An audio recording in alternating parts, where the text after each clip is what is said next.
Did you guys know a diamond is just a lump of coal that did well under pressure? We're rich! Hello, my name is Ethan, and welcome back to another episode of Skyfactory 4, Episode 3. This is EthanCraft, Episode 4. In the last episode, we left off where we had just finished the first page of the quest book and gotten our final donut and bacon sapling. So I ended up adding a double chest to every single one of my bonsai hoppers and let them AFK for a few hours so we could have some more resources for the next episode. It turns out that if you leave a sugarcane and a cactus growing, it apparently has no height limit other than the build limit of your world, and so I was met with a great surprise on my return. This is super hard for me to do. I've been dreading this moment up to this point. Recently, I've been expressing my financial burden and been looking for a job, applying literally everywhere, having interviews, taking a lot of my time out of the day just to try to look for a job, and I've been unsuccessful in my job venture, and that is why I've opened up a Patreon. So I've linked the Patreon in the description below. I would also like to shout out from my recent stream on Twitch, Diverboy/Garbar. He donated $50 USD. You guys are so incredible. It's insane. When I brought up my financial concerns to some of my viewers, they said, why don't you open up a Patreon? So no matter how much I didn't want to, I think it's the right thing to do.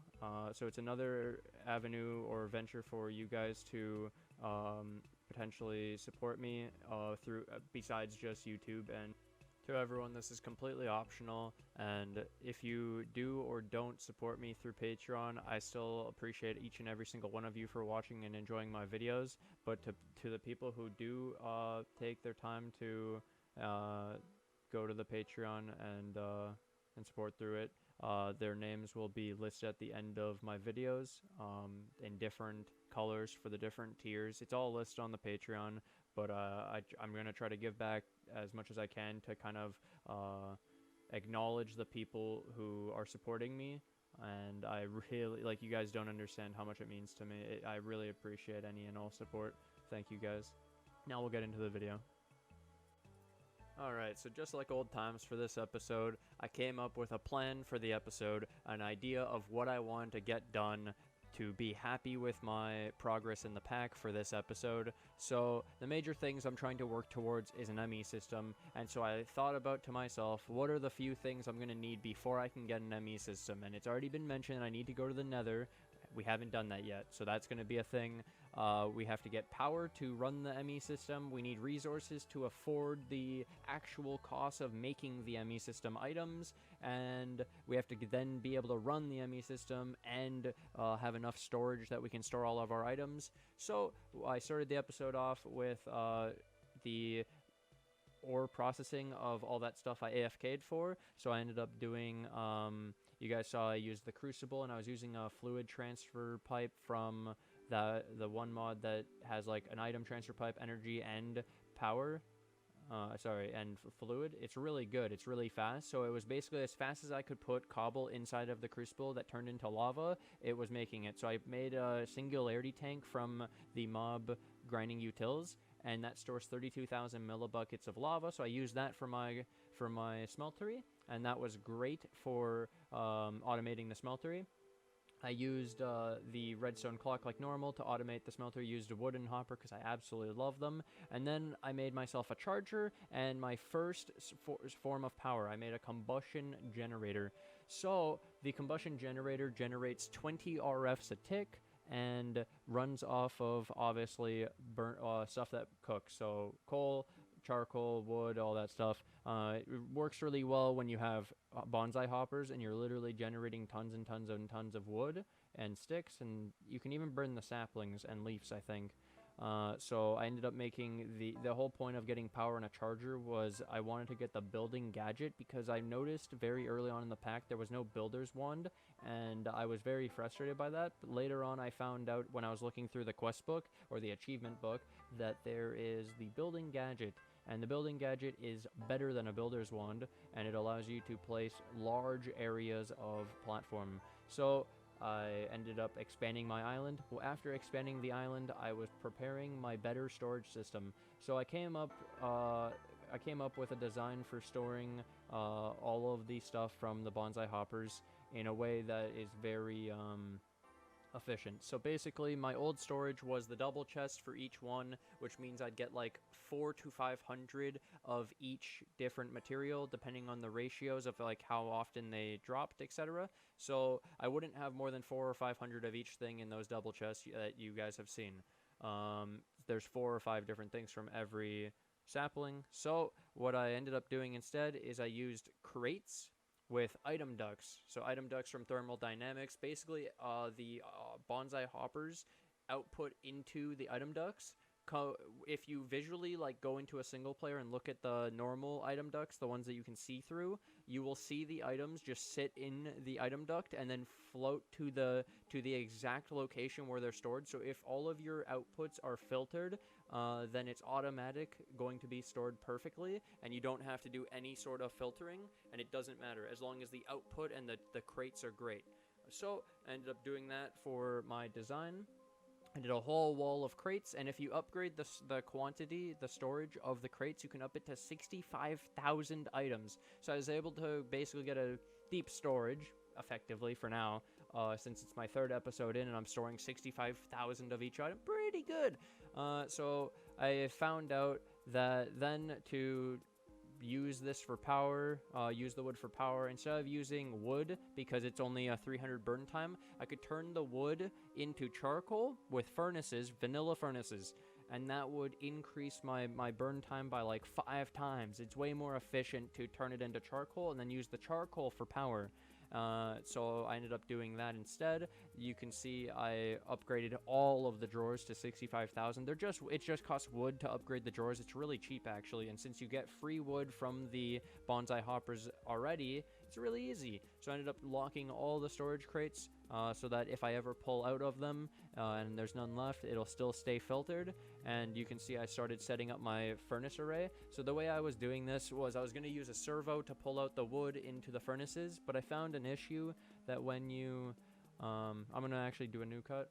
So yeah, I found out when you do an item servo to that many furnaces, basically the furnaces burn 1 wood at a time and only needs 1 wood to be refilled. Well, servos are really shit. They'll transfer 8 at max of items every 4 seconds. So it only checks the inventories every 4 seconds, and it only does 1 inventory at a time. And so it was only moving 1 item every 4 seconds, and it was terrible. It wasn't filling up the furnaces, and it was not keeping up with my farm. So I was like, oh, this isn't gonna work. So what I ended up finding out for the output is that you can output into an item duct just like I was doing for the bonsai hoppers, but doing it with wooden hoppers. So I have the farm, the furnace array outputting through wooden hoppers, the charcoal, back into item ducts that are looping back into the back of the furnace, which will fill up the furnace with charcoal. So they're self-sustaining. And then on top of that, I did, then I'll have the output to like a crate or just the furnace array, for example.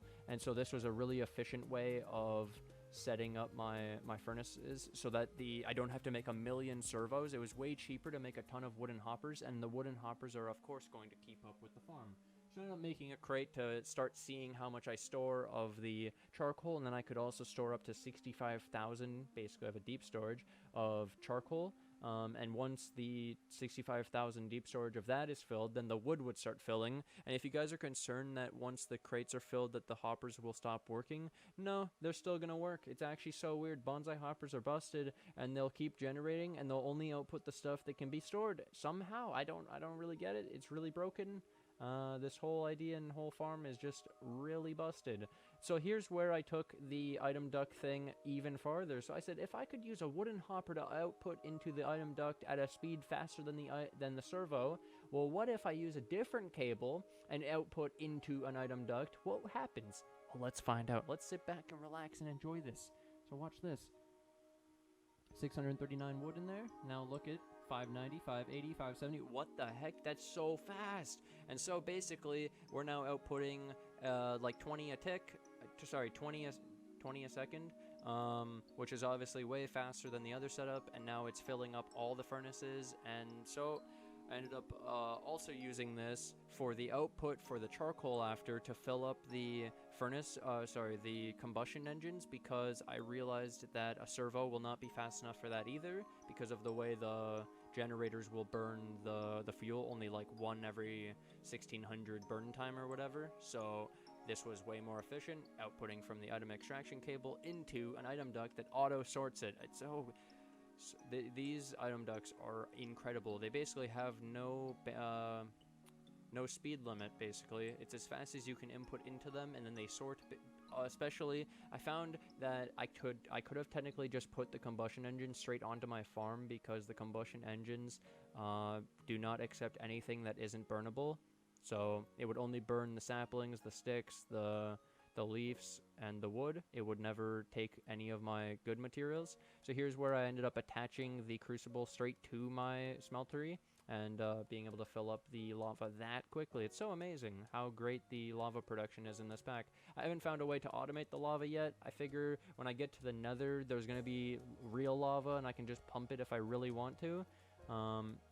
So here I make 16 more combustion engines. So remember, this was 20 RFs a tick, so 16 of them is 320. I already had 3, that was 60, so I have 380 RFs a tick out of nowhere. If you compare this to some old methods of early power generation in mod packs, you have the water wheels, which are 60 RFs for 3 of them, plus the kinetic dynamo and all that stuff, and all the cables, because it's massive, and you had to set up the water. So 3 of these is equal to that, and I have already 19 of them. Pretty amazing. Really cheap, easy to go, and to sustain them is pretty cheap. It's literally just going to take these furnaces and this farm. So I ended up realizing that the charcoal is not cooking fast enough in my furnace array, so I added more furnaces, extended the line, because it doesn't matter, this will work. It's not going to have an issue keeping up. And I would rather the furnace array be empty and have all the wood cooked than for it to be too slow and the wood be building up, so I ended up making it bigger. It's also going to become a thing where I'm generating so much wood, because you can increase the dirt. You can upgrade the dirt that goes in the bonsai pots to increase the yield and speed of your trees, which means you will get a lot of wood later. You don't ever have to actually upgrade how many of each plant of each tree you have. You just have to upgrade the dirt in the pot. So I made red sand using the red dye from my poppy from the second episode, and that was to make the copper amber. You had to use red sand and all this stuff. You combine it, get your copper amber. You put the copper amber onto the spruce sapling that you get from cleaning. It was, a petrified sapling in a water from Crucible. It's pretty easy. This was the point of the episode where I started to realize that I wanted to make a few of the other saplings, and for some of the other saplings, it's requiring previous saplings, and it would be nice to just have the mineral growing and the coal sapling growing and a bunch of these other ones that I haven't put in the farm yet, because I realized that in my main AFK'd saplings, I didn't leave the coal and the petrified and a few other ones, and so I ended up setting those up on the double chest so that I could find out the materials to add them to the filter for the crates. That was super nice. So I was going to increase that wall of crates even more. There's still another like 14 saplings I have to get, or like 13 saplings I have to get, including some of the nether saplings like nether quartz, glowstone, ardite, cobalt, etc. Those are going to be relevant. Very, very good. Ended up getting my copper sapling. Super easy. Add that to the farm as well, because I need to AFK what it's going to get. The mineral is going to be useful when I get into an ME system. This is when I look at the next type of dirt that I was mentioning previously in the episode, and so I found out that it was I could have had this a lot sooner, basically. I already had the jungle saplings from very early on, which all you have to do is put the jungle sapling in a bonsai pot, and it starts growing cocoa beans. The recipe for the brown mulch is just a cocoa bean in the middle with 4 sticks around it. Super cheap, super easy, and that gives you 140% yield and 140% speed. it's pretty broken. The next step was requiring biofuel, which was a crusher, which is osmium, steel. It's a little bit tougher, but not really that hard. We're just not there yet. Osmium is after you get nether quartz and nickel, which I ended up getting right now with the cocoa bean. Boom. So ended up unlocking, for using the cocoa, or getting the cocoa bean, I unlocked the nickel sapling and the second type of mulch. We're really getting into the pack. It's amazing. You can really tell with power and all this, we can now work towards for our first sort of ore processing, which gets us double yield that isn't a smeltery, so it can be faster. We can upgrade it. We can also work towards a furnace that's faster than a regular vanilla furnace, and also is powered off real power. It's awesome. Very excited for where I'm going in this pack. We actually haven't really used much of the power except for just the charger, and it turns out the building gadget doesn't actually use that much power. I was able to charge it off of a 20 RF combustion gen, so it's really cheap, really very early game, and amazing. So yeah, the main goal of this episode was to get myself coal power. When I was looking through all the options of different power gens in the pack, this was the one that was screaming out to me like, you have to use it! You have to! It's broken! It's clearly stupid as fuck! So the reason why where we're going to be taking the combustion gens is, obviously for now, the amount of power we're producing is really good. Like 380 RFs a tick is amazing for where we're at. It's going to be enough to supply pretty much everything I do for a little while, depending on how crazy I get.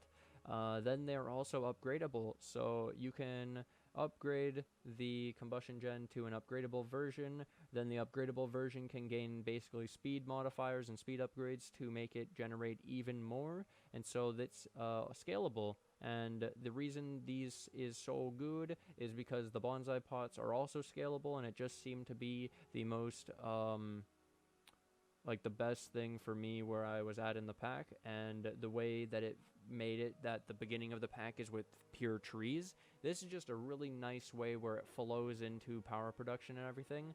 So we ended up needing to add more to our sapling thing. It's going to continue to be like this. We're going to constantly be adding to it. The reason being, you have to add all the extra saplings, you got to add the bonsai pots, and then you got to add the crates to store it all. I don't know if we're going to be using these crates forever. Probably not, to be honest. We'll be switching to an ME system eventually, and probably deep storage of everything. It turns out in the mod pack that Applied Logistics, an ME system, does not have channels in the pack. And so you can actually go really, really crazy with ME systems in this pack. So reaching those endgame goals is going to be the easiest thing we've ever done, because we're going to be able to make large ME system setups with off of one channel. Never having to worry about P2P or any of that. It's just going to be one big network that's connected to everything, and it's going to be absolutely amazing, which means you could potentially do external storage. Sorry, that's refined storage. It's called right it's called a storage bus. The storage bus can be used on deep storages to hold 2 trillion of each item, and so on specific things like, let's say, a cobble gen or something, you could deep storage all of it, and it will turn out that normally the issue with the deep storage units in these mod packs recently, in the newer 1.12 mod packs and stuff, is the input limit. So normally you have an input limit on them, and that causes it to be super hard to fill up deep storage, because 2 trillion of an item on a filter limit, on an input limit of like 64 items a tick or every second is really bad. But when you use an ME system, you're going to find that the input is like it's not just one big large input, it's just a really, really fast, it's instant, okay? It's actually instant compared to every other pipe in the game, and so we're gonna actually be able to meet these requirements of the late game goals of the mod pack, and I'm so excited. It's really nice to know that the late game is going to be pure ME, and I'm gonna love it. Oh my god. So you can see I continue to do the thing where I add the sampling and the things that it requires. I didn't actually attach the crates to the system until they were already sorted and filtered, because I didn't want to mess up the crates. Earlier in the episode, I cut it out. There was a lot of time when I was trying to figure out how to set up the crates.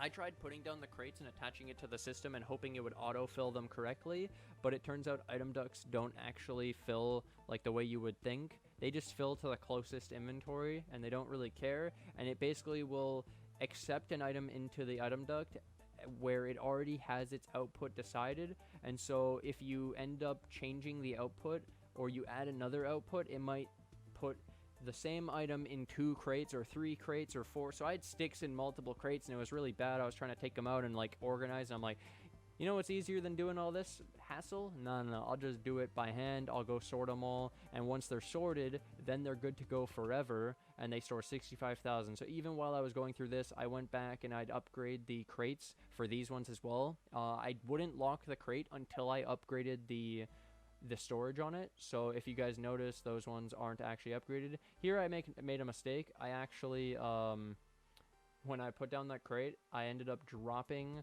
my cocoa beans out of my inventory, and the cocoa beans were, yeah, those cocoa beans were the ones that were supposed to be sorted, and so I was missing 10 cocoa beans that I AFK'd for already, which I was going to use to make the mulch, which was super annoying that I ended up throwing them out on the ground, not realizing it till I was going through and editing this video.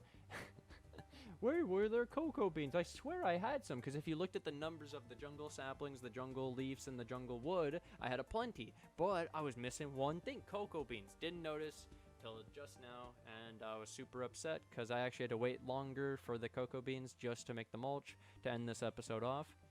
There I was just checking to see if I had connected the right ones.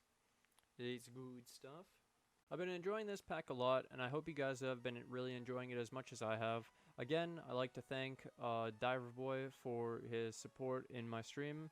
If you guys didn't know, I streamed on Twitch. You guys can go follow me on Twitch. I'm going to be streaming potentially Minecraft, Hearthstone, Path of Exile. The new expansion for Path of Exile comes out June 7th. I'll be streaming on June 7th. The new expansion, if you guys want to see how I start a new character and how fast I can get through the leveling phase of getting through the quest to late game mapping, or if you guys want to come along the journey with me, go ahead. I'll be streaming there. My link will be in the description, I believe, and we'll be streaming other games, potentially like League maybe. I might just save that for like League YouTube highlights. Also, I have a question for anyone who's made it to this part in the video. Would you guys prefer that I go back to a less edited style of video? So this is like many hours of gameplay, right? And then I edit it down into the digestible 20 to 30 minute video for you guys to see all my progress.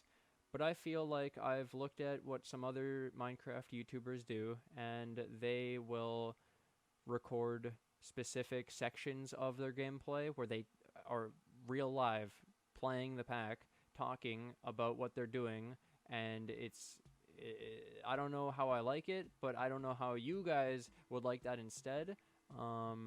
The difference, the result is that you get the more feel of like how I am in the pack instead of the review of highlights of how I've been doing in the pack, where you hear me talk about all the trouble and struggle and all that, where instead I could go and like, you know how I made the furnace array, like for example, I knew I was going to make that design. Hey, I could keep that in the video of me going through and erasing stuff and whatever, maybe cut out the sections that are actually completely boring and there's no reason for it to be in the video. But if you guys would like more of like me actually making some of this stuff, then let me know, because I just found it to be repetitive. Like, why would I leave in me adding all of the storage upgrades to the drawers? Why would I add in all the placing of all the drawers and all the cables and all of the nonsense? I ended up just cutting most of it. Like right here, I'm going to end up cutting out a ton of the placing of or replacing of the dirt with mulch. So you have to break every single bonsai, and then once you break the bonsai, you replace it, you put in the dirt in the mulch instead,